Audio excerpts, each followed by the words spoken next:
Hello, good morning and welcome to our latest Exeter Living Business Club. It's an event special discussing the sector and the impact on the wider Exeter economy with several leading figures in the Exeter events sector. Of course, it's one of the last sectors to return in full, and it acts as a sort of a harbinger of so much of the economic recovery and also just the sheer enjoyment of our city. We'll be speaking shortly with our panel, covering various upcoming events and also gaining insights into the sector, perhaps what they've been doing differently, what they've learned, what will endure, and simply what's upcoming in the next second half of this year. So talking with Derry Tydeman of Powderham Castle, Nikki Fairclough, Guildhall Shopping Centre, Oli Mason, Gone Wild Festival, and Yvan Williams, specifically about Exeter Chamber, but also Barnova events and odd films. So yeah, what are the prospects? What advice do they have for other event organisers, people trying to navigate their way back to real life in the coming weeks and months? Please do send your questions using the Q&A button below. You can ask anonymously if you wish, but let us have those questions. And note, of course, it's being recorded as usual and will be on our Exeter Living YouTube channel this afternoon.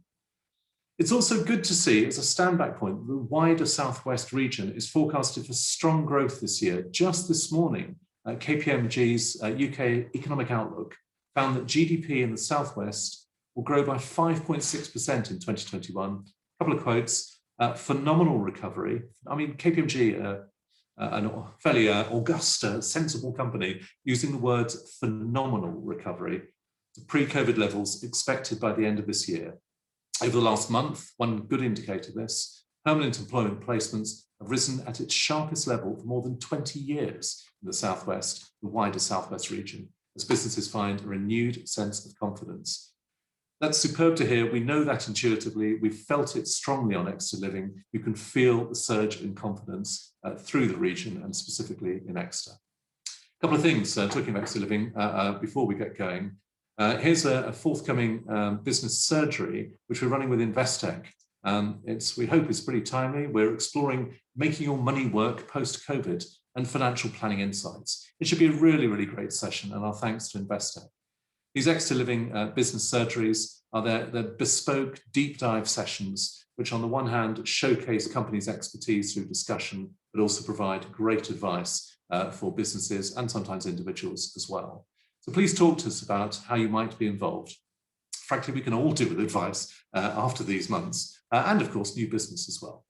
Business surgeries will be continuing as virtual in the future. We'll be talking about how hybrid events will work and so on in the future. These business surgeries definitely will continue virtually. We can then post-market them and so on, give value to those contributing to them.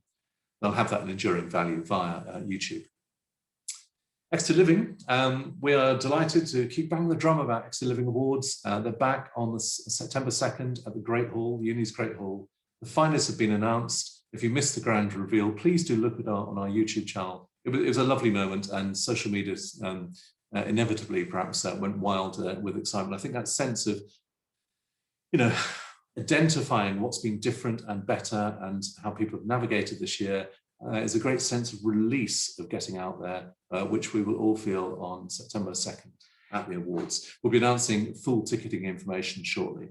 We've got a great roster of sponsors for the awards, from platinum sponsor Marsh Commercial, Exeter Science Park, Powderham Food Festival here today, Regis, Warwick Event Services, Yellowtail Financial Planning, and Exeter Living as well as our feature sponsor, Triangle Networks. So if you're an ambitious company, one seeking to rebuild the business pipeline, just proud to be an leading Exeter business, please do consider sponsoring. It's a great time to come forward for it. Everyone coming together, from the coolest of the indies to the largest of local companies, would be just the best celebration of business. A little later in the year, 19th of November, it's our first ever Exeter Property Awards at Sandy Park. How they work, they start at lunchtime. There'll be a keynote discussion at that point, then lunch, then the awards, and then convivial business meetings going as late into the evening as people wish. We find that particularly for the property sector, with its interconnectedness and partnerships and so on, the value of getting people together, business is done at the Property Awards. It'll be the biggest gathering of property and pro services companies in some unconscionable time we won't even mention. And we've got a launch of that coming up shortly, Wednesday, 23rd of June. So we'll pop notes around about that. You can hear all the information that's needed.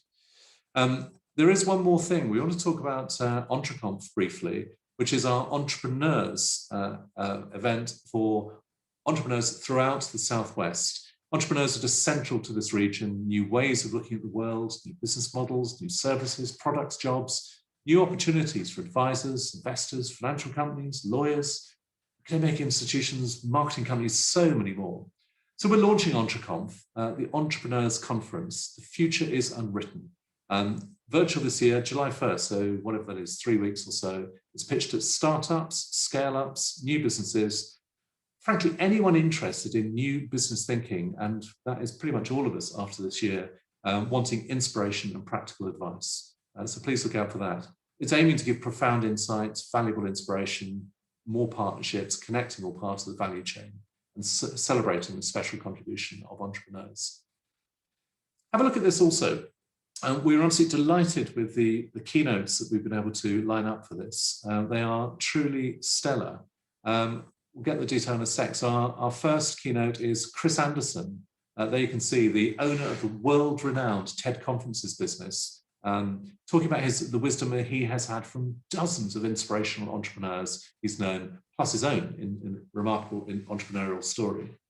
And Hyatt, just unrivaled top-level first-hand experience as a former business partner of Jeff Bezos at Amazon. It's that level of thinking and insight, but then was the chief of staff at Google. And we'll be talking about business strategies. And then the idiosyncratic Dale Vince, a leading green energy entrepreneur and pioneer. He created Ecotricity. He owns the eco-friendly Forest Green Rovers with its own eco values, from the wooden stadium to the players' and fans' diets, plus a portfolio of green companies. And if you haven't seen it, he's exec producer of Seaspiracy, which is a critique of the fishing industry, which is on Netflix. A bunch of exclusive research, practical advice, and an awful lot more. It's free to join, and we've got free conference passes courtesy of our sponsors on the EntreConf site. Yeah, the future is unwritten, so join in if you fancy. Exeter Living, at the heart of all that we do is Exeter Living. We're really proud to publish a magazine that celebrates the very best of this incredible city. We're here, as you can see, with these gorgeous covers. We're here to celebrate the good stuff in Exeter, and thank you for your support. Right. Let's do this. Let's bring forward our first event speaker. Let's have Yvan on screen, if we may. Yvan, good morning, sir. How are you? Good morning. Very well, thank you. Very well. We're going to talk a little bit about Barnova and what you've been specifically doing, but I'd like to begin with the chamber, if that's okay, because you're a board director, and right. like all organisations, this must have been quite a puzzling and occasionally very difficult time to work out what might be happening. So how has the planning been going for this resurgence, the comeback to life? So the chamber, at the beginning of lockdown, we actually were near enough all new board directors. So with that, it gave them a good opportunity to change the way things were done. So they obviously went online, Zoom meetings, interactions with other businesses, and that worked really well. And following on from that, what we've done, we've planned a Reignite Exeter events. At the moment, we're doing weekly coffee meets outside. We had one this morning, Exploding Bakery, Nice. and I think we had 25 members and non-members turn up. So it's not just for Exeter Chamber members. We're looking at bringing new members in. Obviously, that's what we do. And then also what we've done is we've done a 12-week calendar of evening events on Thursdays. And with those, it's Reigniting Exeter. So it's going and to different places than you usually would for networking. Wow. Could you give us a couple of examples? The perhaps slightly less obvious places. So we're going to do a hidden Exeter Cathedral tour, and then visit the new Ivy that's just opened up for cocktails and canapes or nibbles after. I'm sorry, how arduous is that, going to the Ivy for cocktails and canapes? I mean, is that a business thing? It sounds great. That's the thing, what we're trying to do. So the first event we're doing is the 1st of July, which Barnova is doing espresso martinis on the lawn at Barnfield Crescent. Lovely. We've got an outside caterer, he's coming in and doing sort of like local burrito style food. And it's just changing things, doing things differently. People still want to stay outside. So the first one is on the lawn. Fingers crossed the weather's lovely like this. And it's changing things. We're going to do the underground passage tours, and then have drinks probably at Eat the Bird. We're going to do some new tours of the new bus station, the new leisure areas. Nikki, we're going to do stuff with Nikki at the Guildhall. So we're trying to bring all of our partners and people we know involved with this to say there is stuff happening in Exeter and doing it slightly differently than just going, oh, about the high street. Yeah.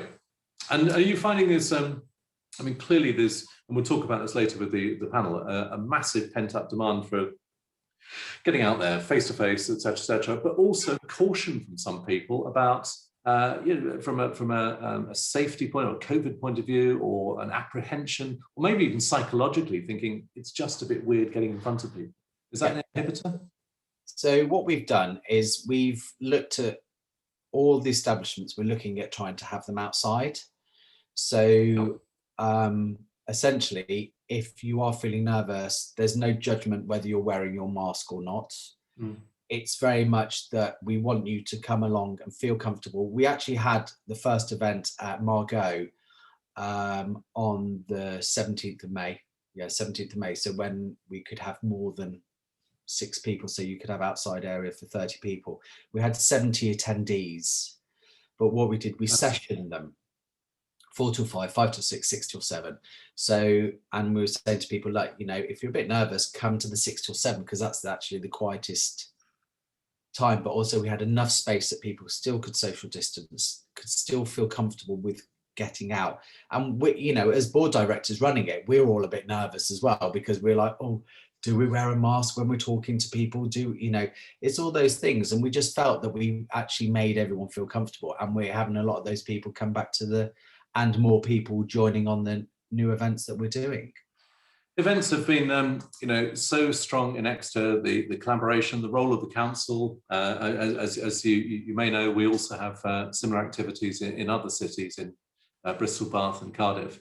The council in Exeter has always seemed particularly strong, and the value of events of bringing people together. But the other way around, how can you interpret the lack of events in this time? Have they been, you know, really sorely missed as a business driver, particularly for the centre of Exeter? Yeah, because it gives a different way of meeting people, a different way of socialising. Some people use the business networking as their social life. There's a couple of guys that literally, they're like, we come for a social. We do a bit of business if we can, but essentially it's to see people that we want to talk to. So I think, looking at the lack of events within the city, I think we didn't realise actually how many events actually happen within the city once they stopped. I think it was getting to the stage that me and Faye were out a couple of times a week on different events, and then all of a sudden there's nothing. And it is, yeah, so I think it's very difficult to put your finger on what's happened in the city, especially with events. Yeah, the absence is strongly felt, but equally the presence will be strongly felt in the particularly second half of the year, as mentioned. The final thought really about Barnova itself, your commercial business.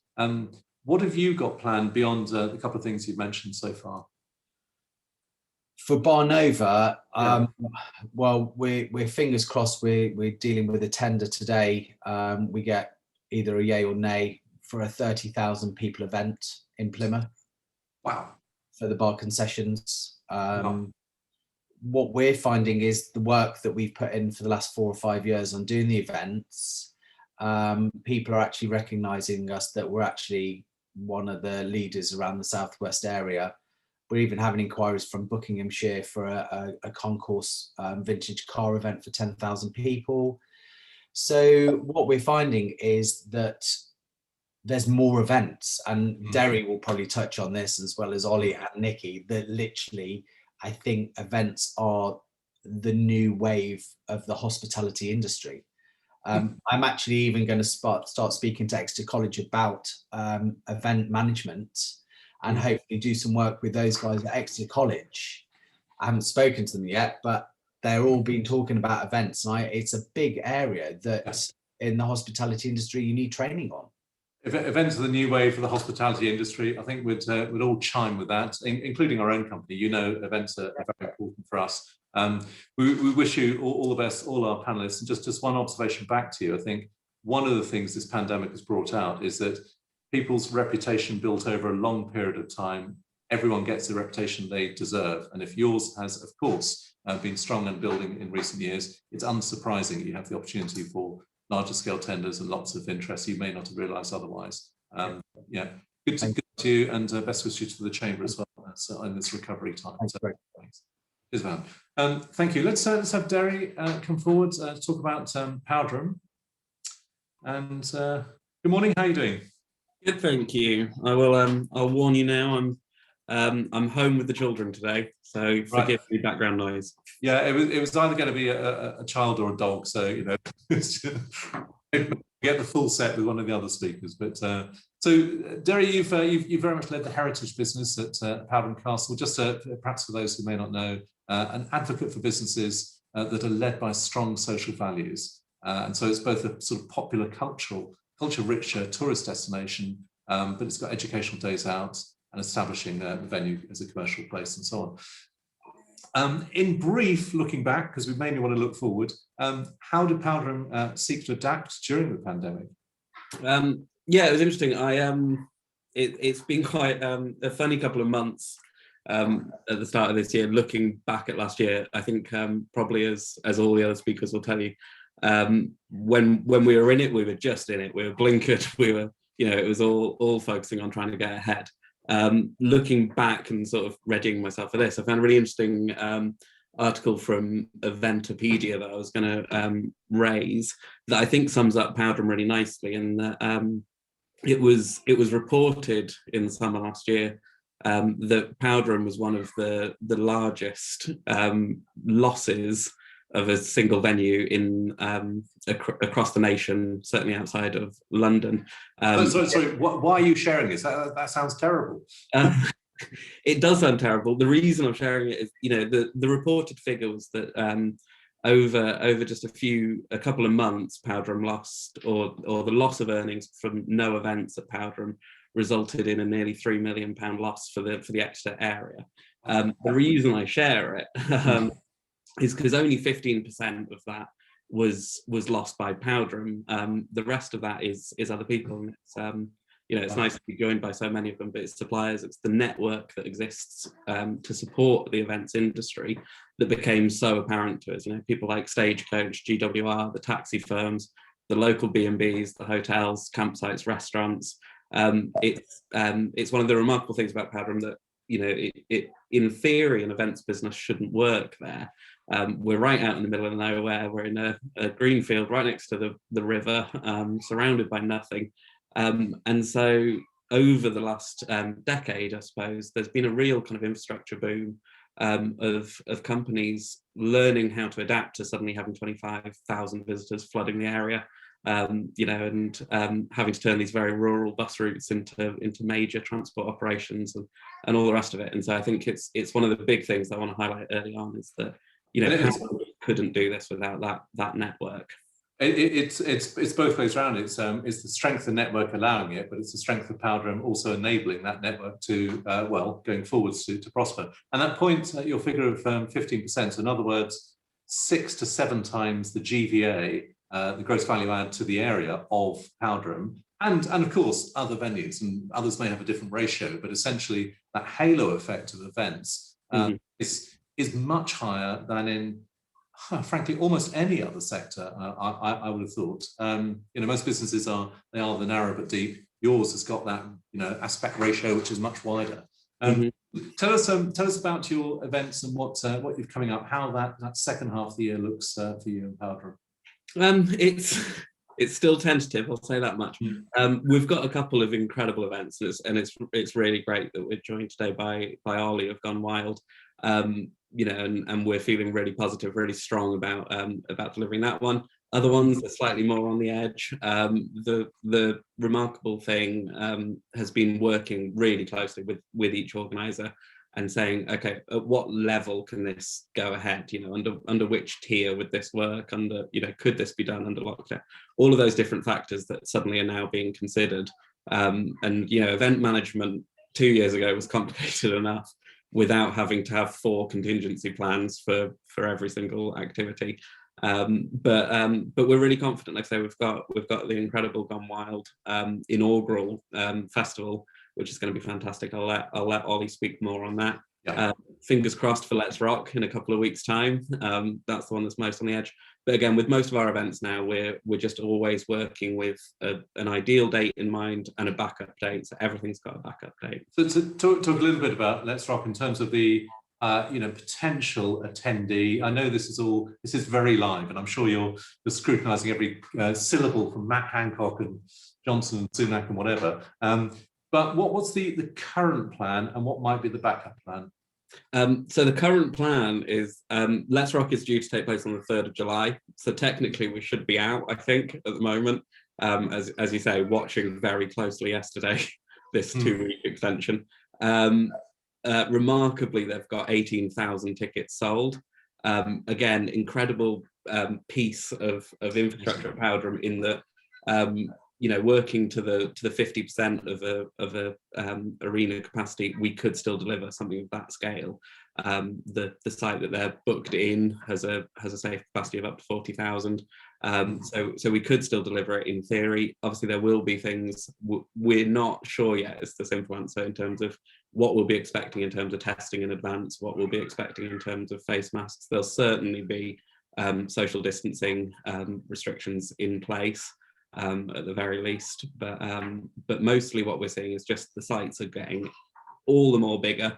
And we have picked up a few new events as a result of it. Like I say, we can facilitate things of fairly mass scale. So, and just to play back from a personal experience, but also talking to many others, it's clear that people are actually extremely forgiving about this. Everyone knows the problem, and if it means that the day before you realise you have to have a lateral flow test or whatever, if it's something it's going to be masks and it wasn't going to be masks the previous day, so be it. I think the demand to get out there is so great. It's been remarkable. I think watching people's like you say, their willingness shift. I remember a few years ago we had a much smaller festival. We had 6 ticket lanes, and people were really unhappy about having to be split into different queues. And then you watch it now where that's just a normal Monday, and suddenly everyone's just so compliant, they're so happy, and I think the overarching thing is they're just so happy to be back doing something that they'll put up with a surprising amount, and kind of there is that vibe of everyone working together and wanting to support us in facilitating these events again.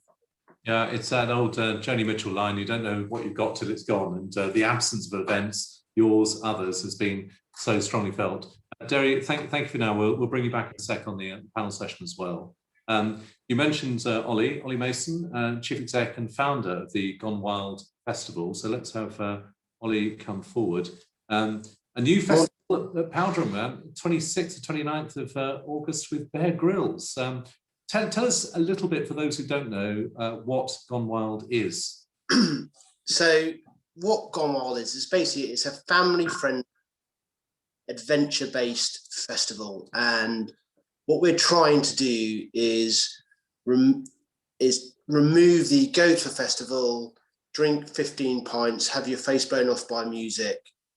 And what we're trying to do is make it really family friendly and focus on the family, as opposed to some really great events which do cater for families, but they don't solely accommodate them. And that's what we're doing. And it's about families experiencing adventure and the outside together.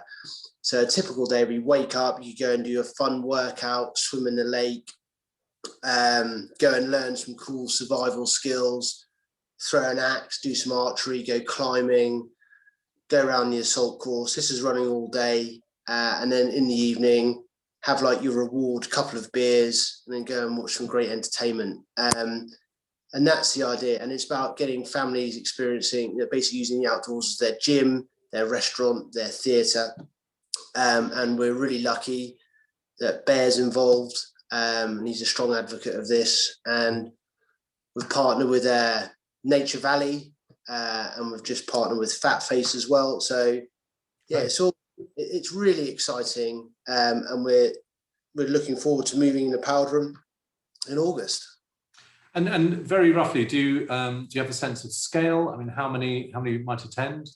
Yeah, so we're gonna be 6,000 max, right? And we're well on the way. We're well over halfway to that, which we think is pretty impressive considering we put our tickets on sale in October. Been through 2 lockdowns, quite a lot of uncertainty. Still got a dog in the fight, and we're here and we're excited. And if we get a smidgen of good news on Monday from the government, we're expecting to see a real pop, because we know that there are lots of people interested, and and our type of customer is just holding off at the moment until they get that certainty. When you say, obviously Wild is right at the centre of Gone Wild. How wild is the accommodation? Is it incredibly basic? That's part of the experience, or is there a degree of sort of glamping as well? Yeah, so we offer. We've got 4 types of accommodation. So we have your standard campsite where you turn up and pitch your tent, your own tent. If you want a bit more certainty of space, you can reserve a 5x5 pitch, which has proven really popular, mainly for groups that will be arriving at separate times. So you can buy a couple of pitches so you know that you're going to be next to each other.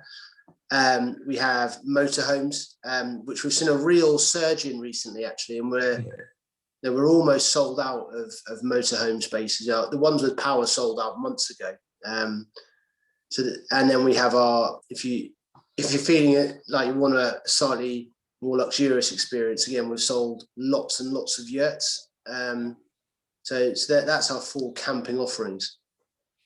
And then if you could, it's a reasonably impossible question, but I'll try it anyway. If you could wind the clock forward, assuming that you get to something close to capacity, even sold out this year and so on. Wind the clock forward to next year, what might be different then than this, other than, of course, all the certainty and the planning experience, but what sort of scale or what ambition? I think, longer term, next year would be more about consolidating the customer experience and taking the learnings from this year and making that customer experience even better. We're extremely focused on the process, because if you look after the process, the end state looks after itself. So we're not chasing pound coins in the early years. We want that customer experience is paramount to everything. And there's going to be a lot of learnings from this year. There's no event like this out there. We are breaking the mold. So we'll look to keep roughly around that same size in year 2 and make sure that experience is nailed. But then over the next 5 years, we want to expand to another site in the UK and internationally as well, going after where the Bear Grylls fan base is the strongest. Well, with that level of entrepreneurial zeal and ambition, you may well be interested in Entreconf, our conference about entrepreneurs. Precisely for that, it's about how one scales up, how one retains that customer experience. We'll come back to some of those points subsequently. Oli, for now, thank you very much, and all the very best for the event in August. So brilliant. Yes, right. Talking of customer experience, let's bring in Nikki Fairclough. Hello, Nikki. Good morning. Hi, Greg. Customer experience and marketing manager at the Guildhall Shopping Centre, and you've got a big event which is sort of just stating it's coming together at this very moment. So tell us where you're up to, what it is, and what ambitions you've got for it. We are in the process of arranging an event called Guild Fest. It's on the top 2 open air decks of the car park, the council-owned car park, Guildhall one. And we are very much entering the last stage of taking on traders. There's been so much interest and so much excitement around it. The council have been instrumental in making this work. And for us, it's all about celebrating the city and bringing collaborators in from all over. This is open to all businesses in the city, creatives, artists, musicians, pretty much everyone. And it's also a free event. So it's not about driving revenue into an event for us. It's about driving footfall into the city centre.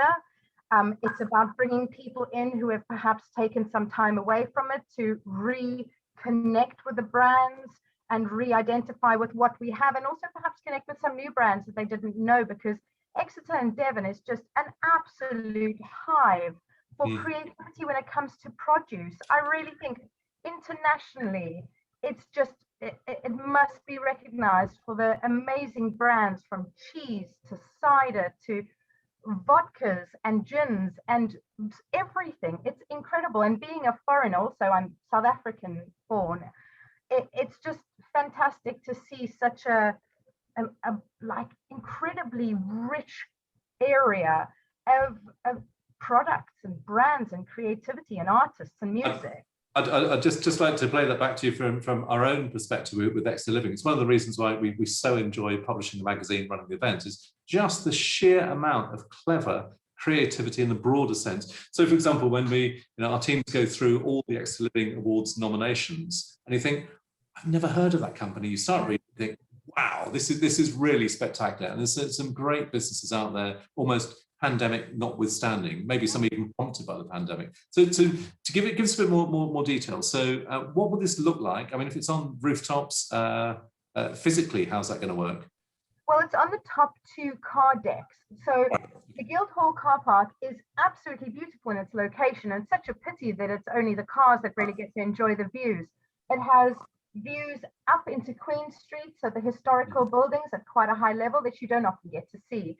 And then all the way out into the farmlands, and I think somebody told me it was the Tamar Valley, areas like that. So fabulous views. The edges are very high, so we've had a couple of people come to us and say, oh, what about the edges?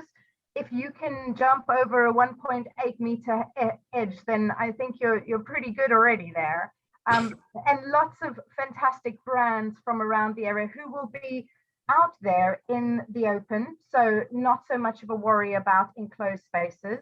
We're focusing on having large communal areas with different styles of seating. So there'll be deck chairs, there'll be picnic benches.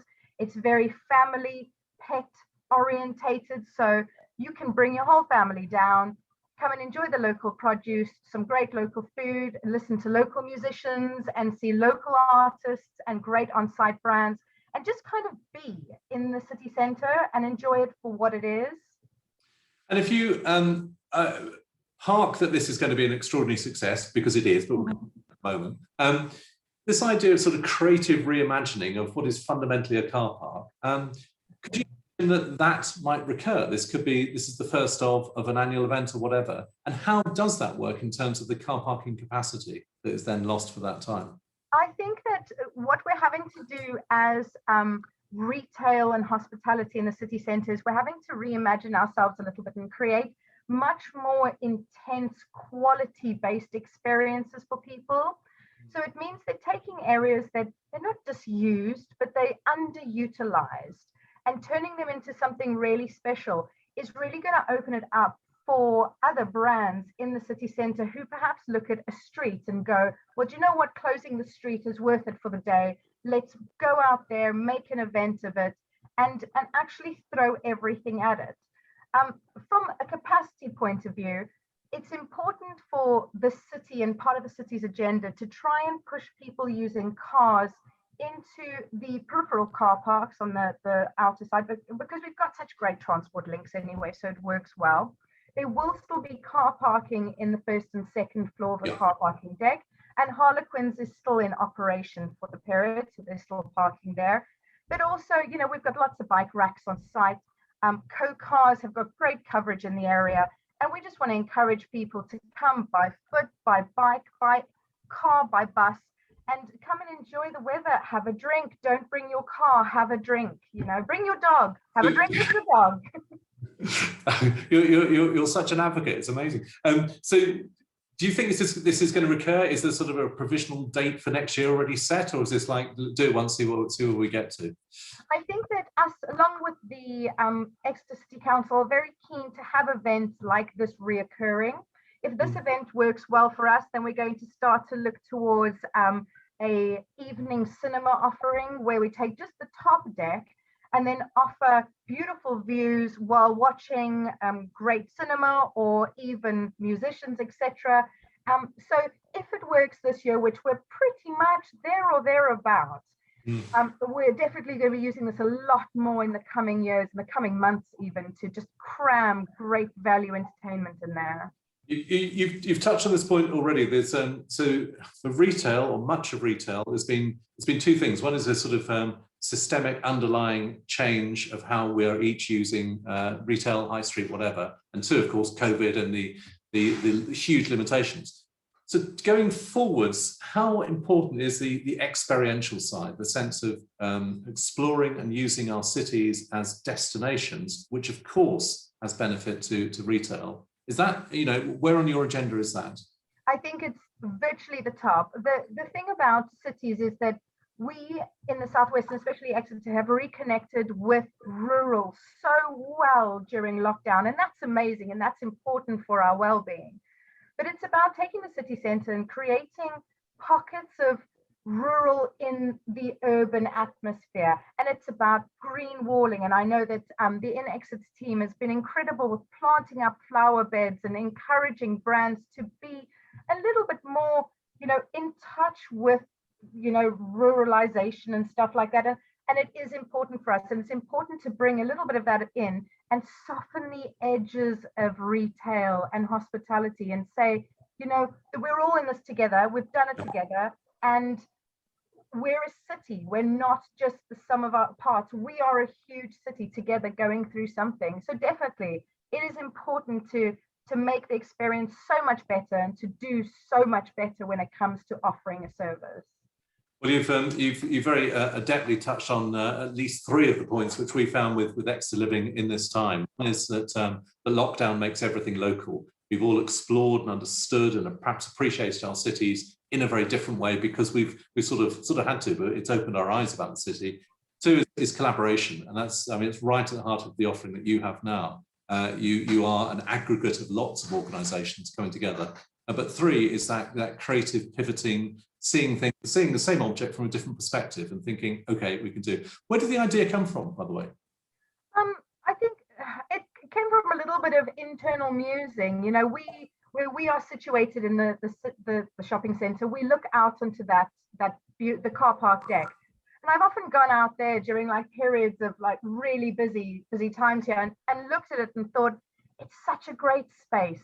And when I started having conversations with the council about it, they completely acknowledged that it is a great space and it is underutilized for the multitudes of things that it could be used for. So I think we're just trying to, as you said, pivot. Pivot is the big word for me this year. Totally. Just pivot and find the space to pivot on. Right.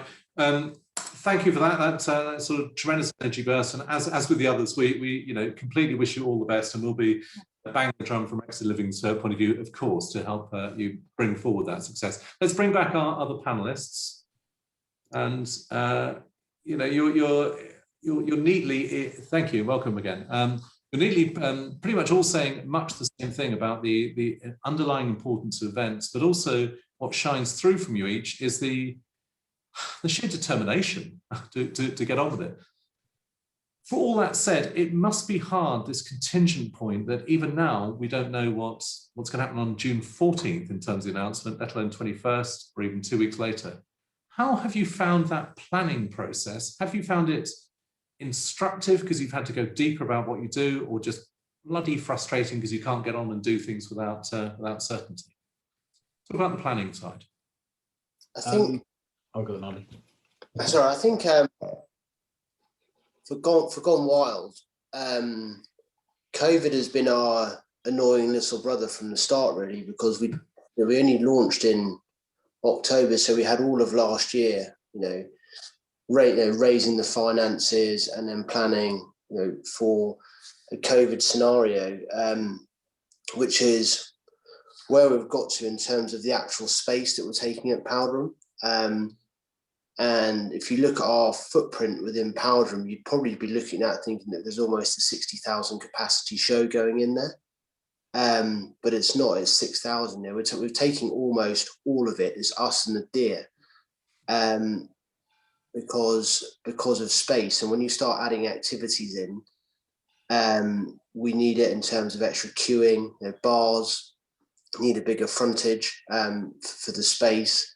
And then we've always had to have in our back pocket that if we had to socially distance in front of the main stage, that's something that we need to be able to do. It's just worth noting that I think if we could have actually run our event last August bank holiday, we could have done it, and there were plenty of socially distanced festivals and shows happening all over the country. So we're quite lucky in the fact that there's a blueprint. The Utilita Arena in Newcastle was a fantastic event. No, didn't make any money, but it provided a great footprint for how you could get 6,000 people in front of a main stage if needed. So that served us really well. And I suppose the other thing, the back end that often isn't talked about, is things like ticket refunds and how that would affect you going forward, and what happens to sponsorship money and things like that. And there's some really useful data, from the dress rehearsal of last year, that actually the consumer wants to go to these events, and once they've spent their money, they're between 70% and 90% will keep their ticket and roll it on, which is obviously important as well. So there's lots of things outside of the delivery which need to be factored in, which last year has given us a pretty decent blueprint for. Yeah, just on that ticket point, we found that exact same experience with the Exeter Living Awards, that the awards in 2020 were pretty much one of the last events to get away before lockdown, middle of March, were intended to be in March of this year gone, 4 months back, whatever. And people carried over, and they so wish to go. And it's I'm not making a pass point about ours. I think it pretty much applies, as you've said, to multiple events. People want to go, they understand it's delayed, then they're out there as soon as they can. What about others in terms of this planning process? Have you learned more about your businesses by having to plan and think more about the value of what you do? Great. Sorry, go ahead, Yvan. Let's go with Yvan, then come to you, Nikki. I think for us, from the bar event side, it seems that we're constantly planning, but actually we're doing all the work, but actually don't know if these events are going to go ahead, with the announcement that things might get delayed between 2 weeks, 4 weeks, however we find. Yeah. We are in a position at the moment, we've done all, whole of July is full, but potentially 2/3 of that could be literally written off. So you've done all the work and none of that can be replaced, and then you try and, does that just go to next year? Is next year going to be absolutely crazy? I think yes, because the majority of our events have been pushed forward, have been postponed from this year to next year, our regular stuff. So I think with those things, it's about the planning versus your income, which is really difficult. Yeah, Nikki, you had some thoughts here.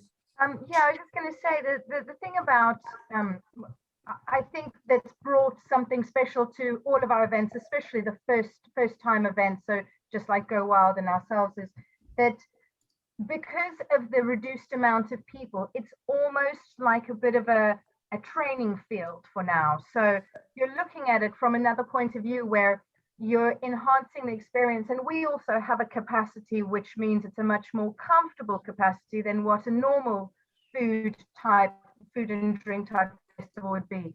But I'm seeing it as a bit of a blessing, because it's putting the training wheels on, saying, right, let's take this core group of people, see how it works for them, and get some good, proper quality feedback and see how they look out there.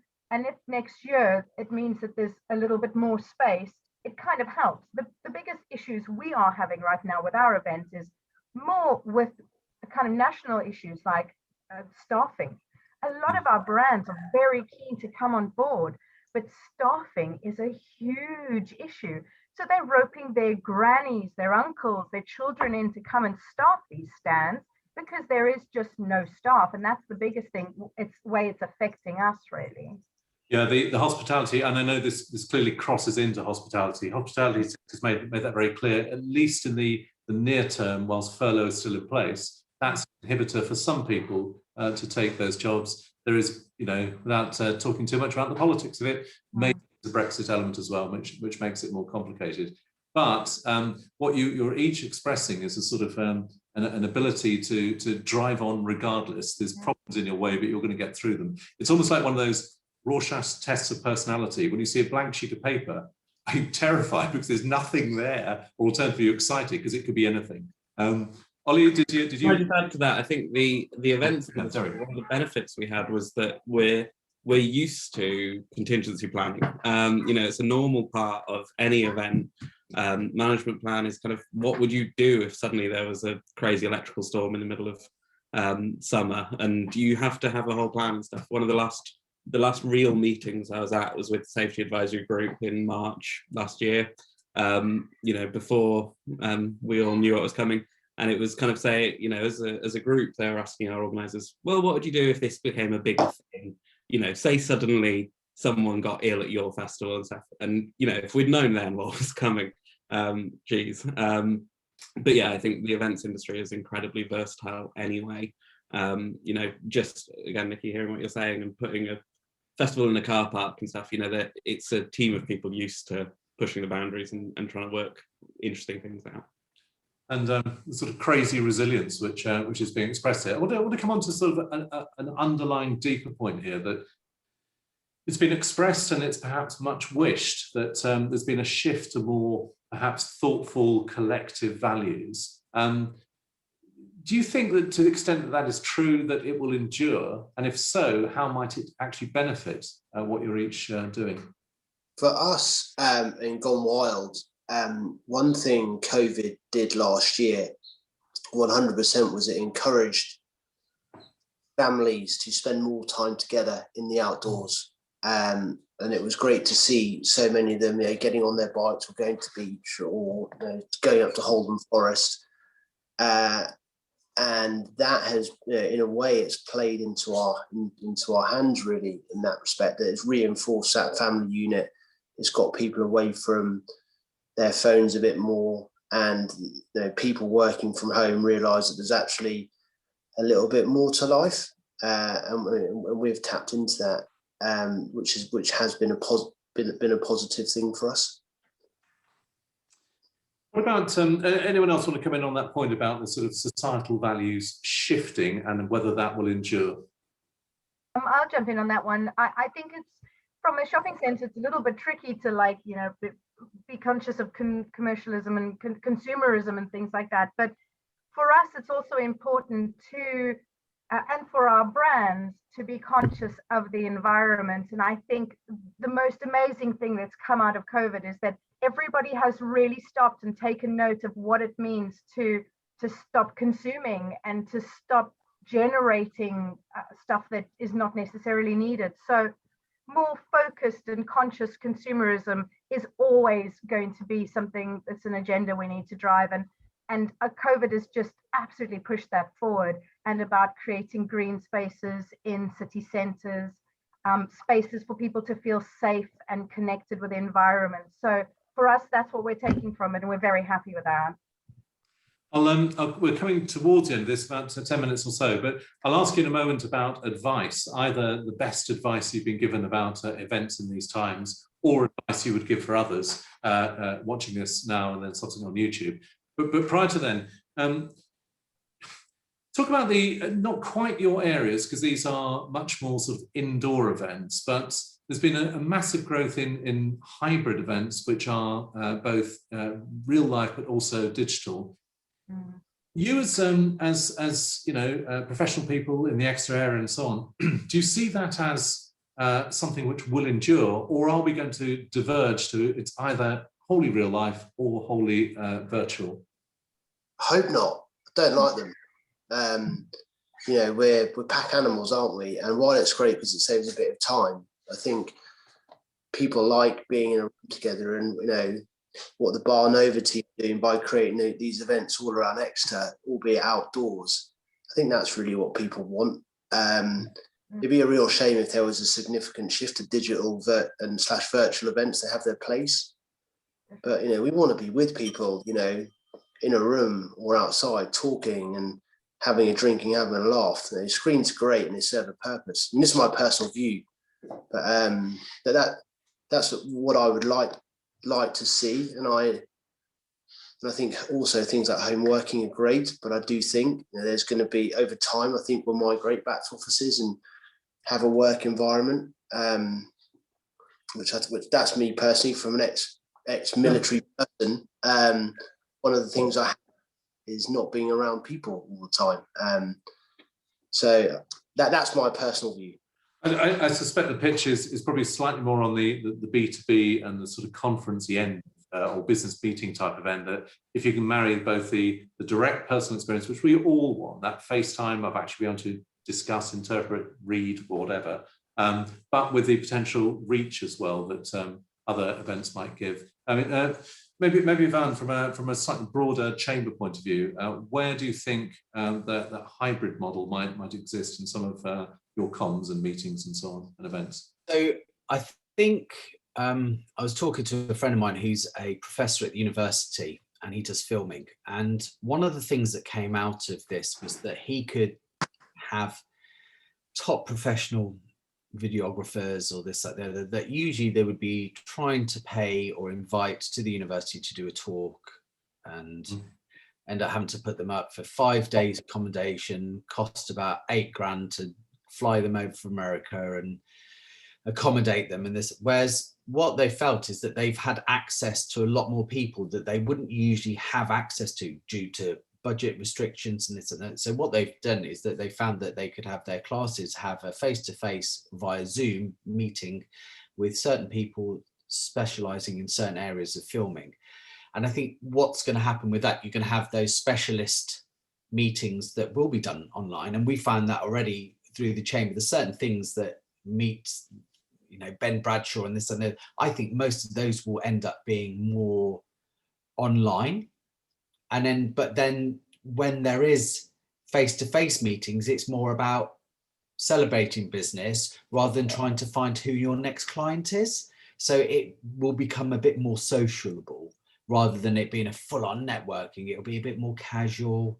And we're finding that already, that people are just having a chat of just meeting people in outside a coffee shop that they haven't seen for a while. So I think that's where the difference is going to be. There's sometimes those business meetings that are literally, right, we need to speak to everyone. It can be done via Zoom. And I think they're going to use the face-to-face things as more social, nicer events to attend.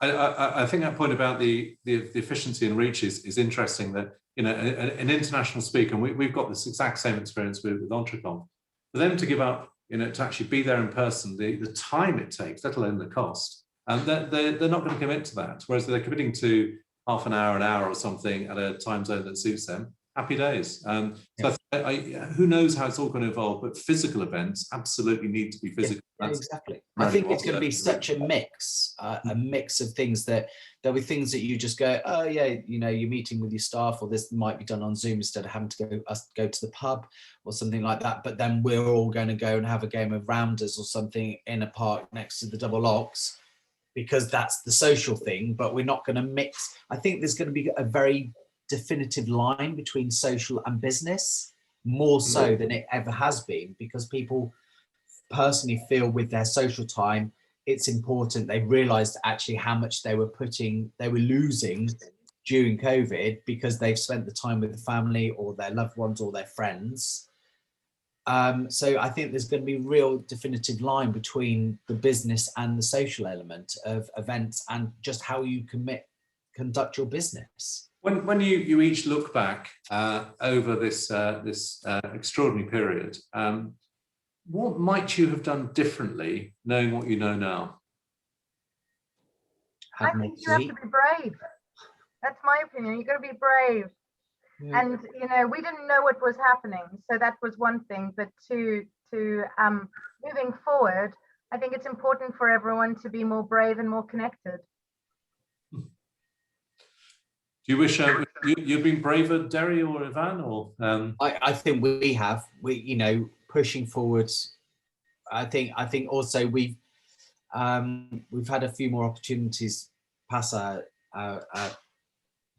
paths, but I think we've been brave on things that we're doing. We've shown actually we can do larger events. And we're actually ready to do it. Whereas I think before, you know, 2 years ago, if somebody said, can you do that 30,000? It would have been like, oh, yes, but no, it would have been worrying about whether you can do it. At the moment, I've got events on some days that I've got 4 events. I'm going, actually, we can do it. We've just got to put and it's all about organising yourself, the logistics. And I think having that time in COVID, it's enabled us to be more efficient with what we're doing. And it's a sort of, which Derry and Oli have also talked about, this sort of prompted entrepreneurialism. Given we've all had this gap, we've just absolutely got to go out there and you know, do other stuff in different ways and try and fill some of that gap to keep ourselves moving through until you know, the happier second half this year, particularly 2022. Derry, one thing that I'm dealing with Exeter College at the moment, just very about staffing and this, that I've put myself forward as a events manager, trainer, work experience venue because of just the events that we've got going on, to hopefully build on the hospitality experience and getting those trained people to help us with the way that I feel that the direction the hospitality industry is going. Yeah. Let's come to the close about advice, both that you've received and perhaps also you would give. Nikki, in a sense, you've given a key piece of advice, which is be brave. But think about people who've given you smart advice. What's the best advice you've had during this 18 months or so? I think the smartest advice I've heard kind of banded around is about not being overly protective about footfall. You know, a lot of times you'll bring a brand in opposite another brand, and there's a feeling of like, oh, are they going to take business from me? I think it's important to see the strength in other brands, even if they're very similar to you, and to play off one another. And actually, you're stronger as many brands together. So the best advice I've heard really is to not worry about what other brands are there. They all enhance your service, and it's worked so far for us, and we're happy with that too. No one owns a customer, and if a is strong, and or alternative, if a customer wishes to go elsewhere, that's entirely up to them. And you know, that collective critical mass thing is really important. How about Derry or Yvan, in terms of or Oli, smart advice that you've been given about this at this time? I think my thing that my parents have been saying, and Faye, and is enjoy this time. You're not going to get it back. Which also comes down to, like Nikki's saying, you know, you can't worry about where your customer's coming from. You can't worry about them. Either they're going to come and see you or not, but it's just being the best that you can be, but also enjoying the time that we've been given, because none of us would have had 12 months of being with the family, whether it's been restricted or not. The fact is, you know, we've been cycling with families and this, that, and the other. It's just enjoying some of that time. Recognize take the positives, enjoy these times, because it's prompted a different relationship with family and to some extent with friends as well. How about Derry and Oli, smart advice either that you've received or would give? I think it's been a real mixed bag, and it's hard to kind of pinpoint it, because at certain points it is innovate, it's adapt, it's improve, it's be bigger, be stronger, be better, all of those sorts of things. But then equally, there's been a lot that we've just said no to and gone, you know what, nah, like not worth it.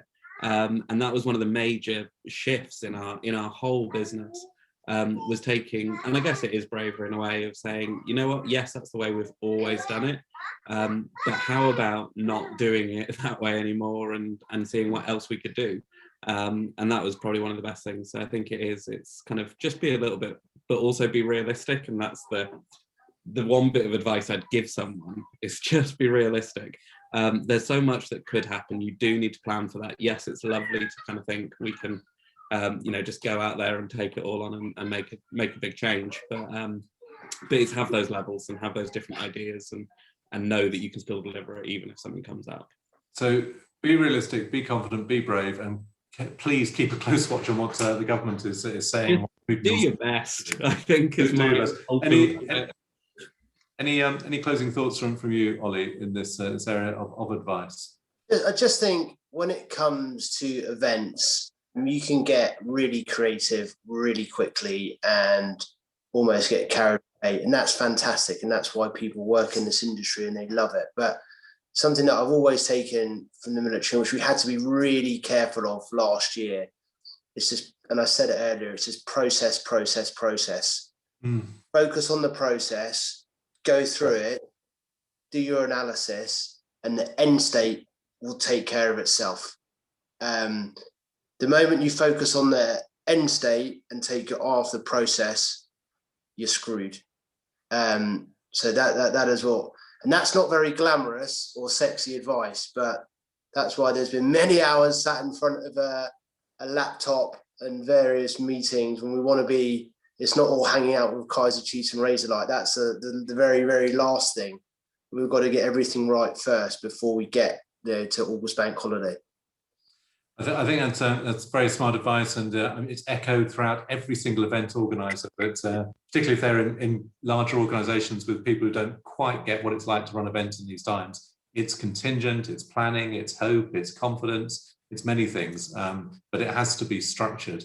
Because as you say, without that, you're lost unless you have a plan. And we've each had to reinvent our plans several times over, I know. And it's been striking this morning just how resilient, creative, confident, determined you each are about your areas. So on behalf of everyone watching, I would like to thank Derry from Powderham Castle, Nikki, Guildhall Shopping Centre, Oli, Gone Wild Festival, and Yvan for the Exeter Chamber, but also Barnova events. To all of you, all the very best in the coming weeks and months. Thanks to those watching as well. And of course, thank you to all your support for Exeter Living. Do remember, by the way, that Exeter Living Business Club with Investec, June 28th, about making your money work post-COVID. Yes, good luck to everyone in the coming months. This will be an exciting, challenging, and remarkable next 6 months for us all in business. And we're just all seeking to make the most of it. This has been a Media Clash production. This has been the latest Exeter Living Business Club.